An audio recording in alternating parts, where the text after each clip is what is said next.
It's Saturday morning. It's 9 o'clock. Oh, yes, it can only mean one thing. It's time for the Monster Magic Saturday Show. Let's do this. Wake up, it's a beautiful morning.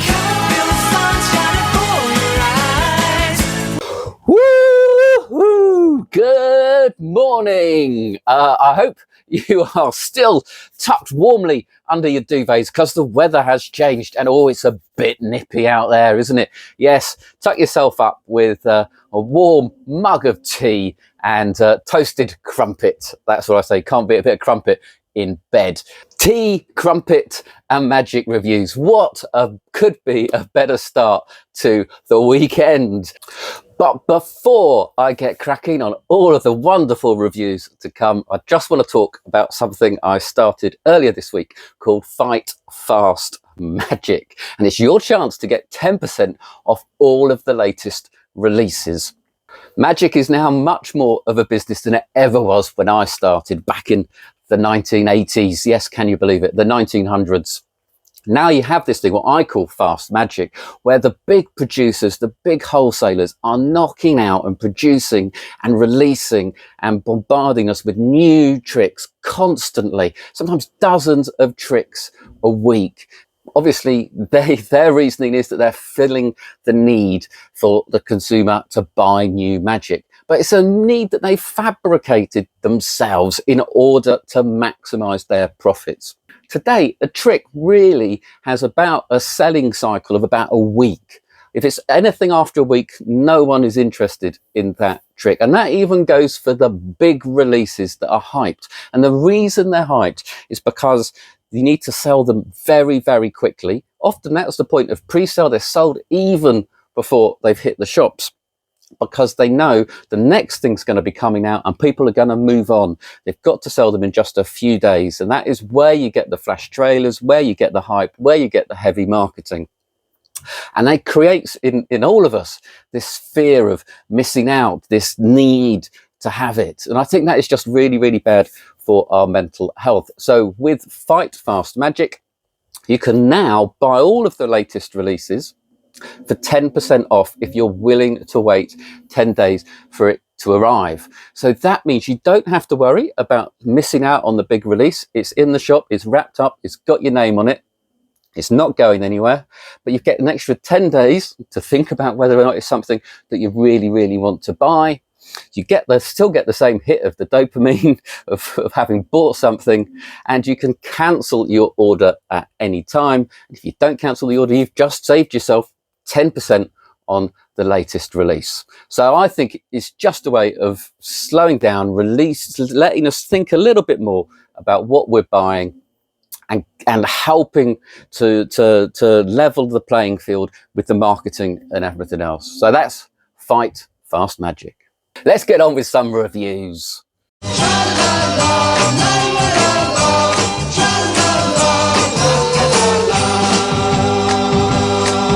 And first up, we have Slow Vanish by Julio Montoro. This is one of his most popular tricks from his lectures, apparently. And having seen it, I can really understand why. It's a really nice, novel find a card trick. You have a card selected and shuffled and lost in the deck. And then you take the top card and you draw a line across its middle with a Sharpie, permanent ink drawn on there. And then you wave the deck a little bit and that line slowly vanishes. And you can then spread through the deck and there's one card with the line of Sharpie on it. You turn it over and it is their selected card. Yes, this mysterious Sharpie line has found the selection.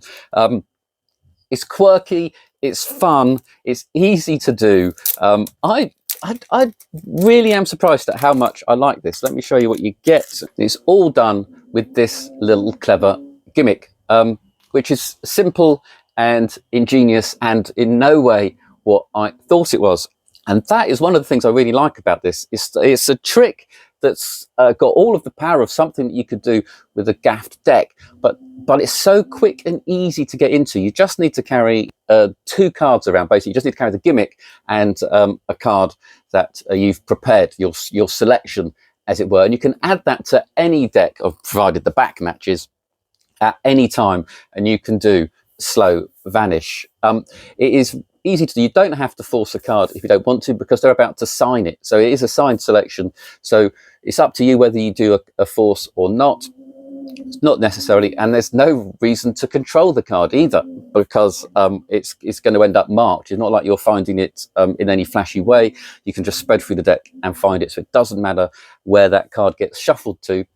The slow melt away of that line is really, really nice, and it's really easy to do, and it's under your control, and it is super visual. You do want to watch your angles a little bit. You want people in front of you. You don't want them behind you. It's just the way the gimmick's designed. It's completely invisible from the front, and pretty much most angles really, but just not from, you don't want anyone over your shoulder. And if you want, you can give away the signed card with the Sharpie line on the back, and just have lots and lots of those cards all ready to roll. It's a really, really nice, quirky, fun, quick magic trick. The gimmick itself is simple, well made, and it's ingenious, and it is a really clever use for the idea. I think this is one of the best little card tricks and gimmicks I've seen for a really long time. It is Slow Vanish by Julio Montoro, and it's just $20.99.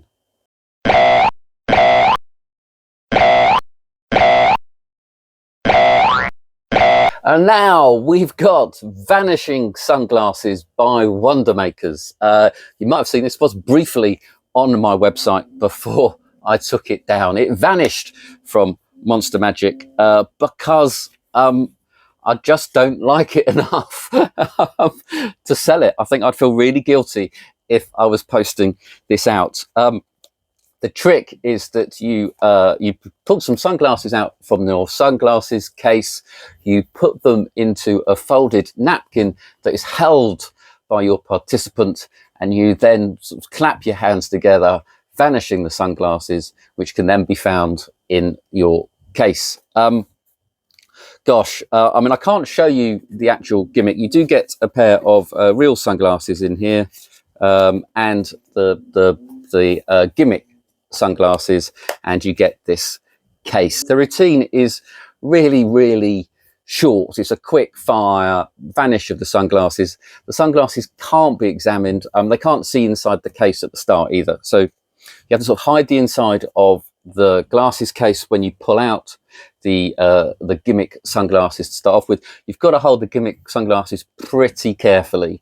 You've got to sort of try and keep them as flat as possible, and then you've got to lay them down into this napkin and have the participant just hold the napkin. The participant cannot hold the gimmick propped sunglasses at all, because that will give it away. And really, you don't want them looking at those too closely at those sunglasses either, otherwise they might notice that they're not really a genuine pair of sunglasses. So you've got to be quite quick with it. Perhaps you want the napkin to cover as much of the sunglasses as possible, and then you want to quickly do the vanish, and then quickly get them to look back inside the glasses case to pull out the genuine glasses. Whilst they're pulling out the genuine glasses, that's when you do your little bit of cleanup. Yeah, it's a very quick trick. It is a visual trick. It reminds me very much of the vanishing bottle routine. It's just not as good as the vanishing bottle routine. I think because that's glass and it's more 3D. The way these sunglasses are, and the fact that they're quite flat, everything else just makes that illusion slightly less. And especially if you get something like Refilled, which is a brilliant prop and genuinely looks like a bottle close up. Not that they can examine it, but they can do it as close as they like, and you can have that Refilled on display and it looks perfect. It's not the case with these. And really, the problem I have with it was it's £55. And for a trick that's going to last a couple of minutes, and for a prop that it's, I mean, it's just not there. It's just no way worth £55. So I've taken it off the site. But there you go. You can find it elsewhere. That is Vanishing Sunglasses by WonderMakers. And now we've got Time Machine by Hugo, Valenzuela. This is another quirky trick. It reminds me very much of The Fly that came out a few years ago, where a fly crawls across the cards. In this case, you show a time machine. Yes, the DeLorean from Back to the Future, no less. You have a card selected and lost in the deck, lost in the memories, lost in the past, whatever your patter is going to be.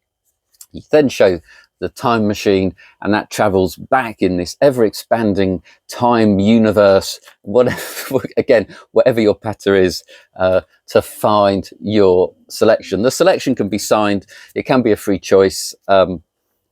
You just have to know how to control it to the correct position, and Hugo teaches you the control very nicely as well. So that's as clear. This is the prop, this is the DeLorean. It's pretty, it's all right. It's all right. I mean, it's recognizable as the DeLorean from Back to the Future. It's 3D printed. It is quite rough and ready. I mean, it would be nice if it was a sort of die-cast matchbox car of a DeLorean, of course, but it is passable. It does, they know what it's meant to be. It seems strong enough. It does seem strong. So I don't think you're going to have much problem carrying it around in your pocket. And the really nice thing about this trick is the way that the doors flap open when it finds the selection. And that is really what it gave this car a little bit of life of its own. It gave it a personality, I think, having those doors do that. And that is why I just thought this trick had enough charm to put on the site. You do have to do a little bit of arts and crafts with the gimmick to make it work. And you can only do it, you don't do this trick with a full deck either. You only sort of do it with half a deck or 28 cards. So that might be an issue for some people. I'm not really sure that's much of an issue. I don't know if a layperson's going to notice necessarily that you're not holding a full deck, especially when they've got this card to look at and they're busy signing a card. The handling is a little bit knacky. It's not difficult, but the choreography that you see in the trailer of the fans and everything else, that is pretty much necessary for the trick to work. So don't think you can skip any of those displays or those fans or how the car's moving. You're sort of limited with that. The gimmick isn't really what I thought. I thought the actual selection was going to be gimmicked, but it's not. So that can be a completely free choice. And like I say, it can be signed. I think it's a really charming way to find a chosen card. And obviously you can play with your patter onto the Back to the Future film as much as you like. You are going to have to practice a little bit with the gimmick. It's not, it's a very original style gimmick. So you're not going to be au fait with it. So there is a knack to how to use that. So you're going to want to practice a little bit to get it nice and to get the car moving nice and smoothly across the cards. I think it's really good. I think it is really, really good. It is $42.99, which is a bit steep for what you get. So if you've got to really like the actual premise of the trick. Hugo's teaching is it's a short tutorial, but the teaching is really, really clear. How to put the gimmick together. It's not arts and crafts, really. It's all fairly simple, fairly basic. What sort of thing that you might have to do if you got something in a Kinder Egg, for example. That's probably not a bad way of carrying it around, is it? You can put that inside your Kinder Egg. You can say you found it in a Kinder Egg. I don't know. Anyway, so it's a really charming, quirky, fun trick. It is $42.99, so you do have to particularly like the premise for it. But it's nice that you can do it with any half a deck of cards that you like. Yeah, that is Time Machine by Hugo, Valenzuela. And now we've got Threaded by Avi Yap, another charming Chinese challenge routine. Gosh, are they never going to stop? It could be almost be a whole category on the website now. This is Avi's version of it, and it is a beautiful piece of magic. This for me gets me really, really excited. It is a mixture of sleight of hand and a gimmick, and it is the charming Chinese challenge, which is now basically any coins on a ribbon is called that routine. You thread three Chinese coins onto a ribbon, and two melt through in different, very visual ways. You then put the ribbon on the table, and the three coins appear back on the ribbon, and then you do the final phase where the ribbon pops off. All three coins pop off the ribbon in one go. It's a lovely multi-phased coin routine. It's more for a formal setting or a parlor setting than Troy Hooser's charming Chinese challenge, which is definitely a walk around effect, and you can do it surrounded. You don't want anyone standing behind you when you do Threaded, and also you do need a table, obviously, for the production of the coins and to put the coins on, and you use your pocket a little bit as well.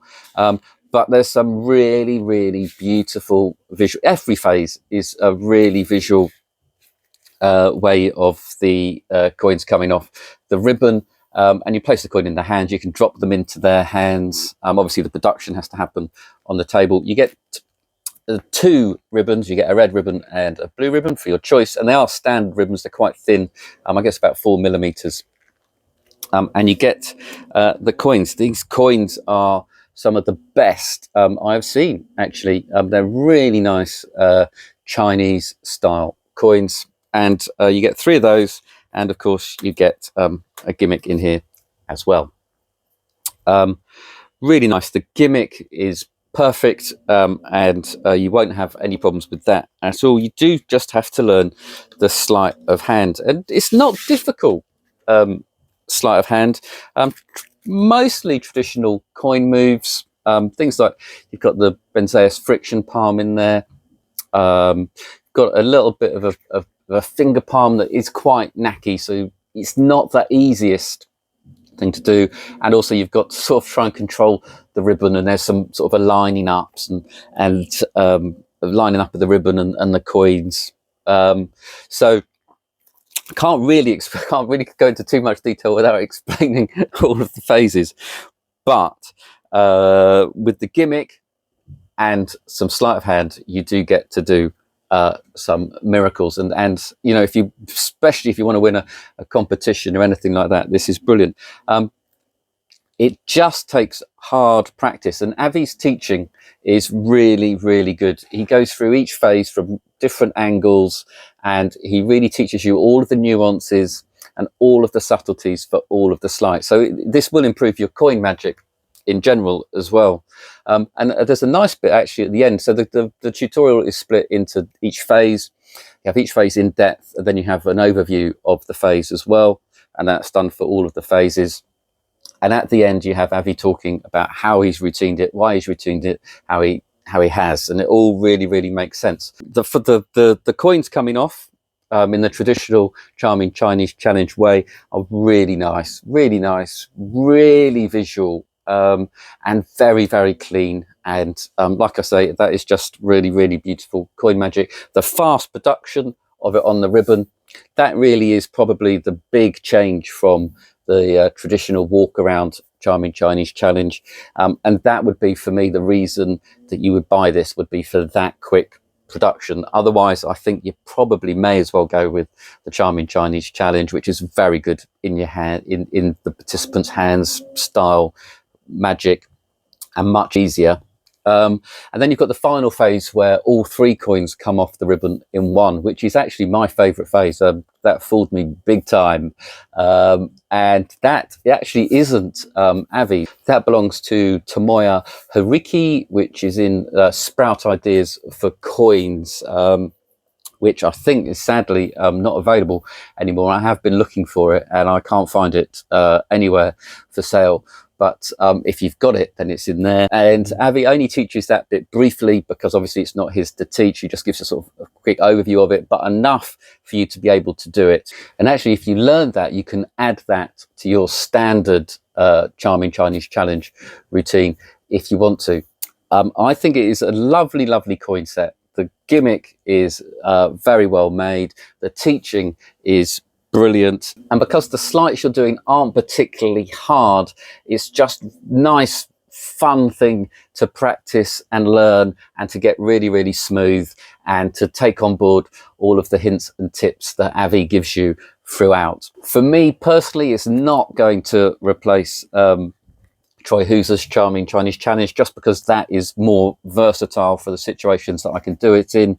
I would probably think about adding that 3 coins coming off of one by Tomoya into my Charming Chinese Challenge routine. So really, if you want threaded, it should be because of that phase, the third phase, where all 3 coins appear back on the ribbon. But it's beautifully made, it's beautifully taught, and it is a really, really beautiful routine. That is Threaded by Avi Yap.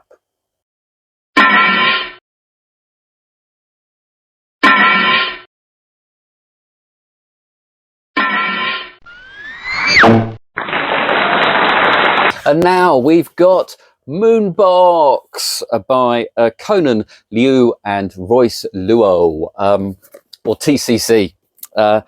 This is beautiful, as is all TCC stuff, I guess. That is the reason we like TCC, isn't it? Because their stuff is just so gorgeous. They really do know how to make a prop or a trick beautiful. And this really is the classic dove pan. There you go. That's the inside. It is a genuine wooden box, and it doesn't use the clip method of traditional dove pans, so you don't have any noise issues or anything like that. It's completely silent and it's working, and it's very subtle as to how it works, and it is wonderful. The tutorial's pretty short because there's not that much to explain. And obviously, you know, with this box you can produce decks of cards or anything that size. Decks of cards, sweets, you can transform pieces of paper into sweets, or pictures of the deck of cards into the deck of cards, so for transformations as well. It is just, you know, it's up to you and your imagination as to what you use it for. And it is absolutely lovely. You'd be really proud to have this on your table as part of your parlour show or stage show for sure. The only real thing is, I'm just not sure how fooling the dove pan ever was. I don't know if that's just because I've been a magician for so long, I've known the secret for so long, it now just seems obvious. I'm not even sure if it matters. It's still a production and a surprise to have anything appear or change within this box. And it is a gorgeous box, and it works really, really well. And as you get a good amount of stuff in there, it really is open to many, many uses. Yeah, it's simple and subtle how it works as well. Really well made. It is, and this is the eye-watering moment, $78.99, but it's a lovely, lovely thing. That is Moonbox by TCC. And that's the end of the show, I'm afraid. I hope you've enjoyed it. I hope you've learned a little bit more about the products. If you have enjoyed it, please do like. If you haven't already subscribed, please do. And until next week, go out and have some fun with the best hobby in the world. Bye-bye.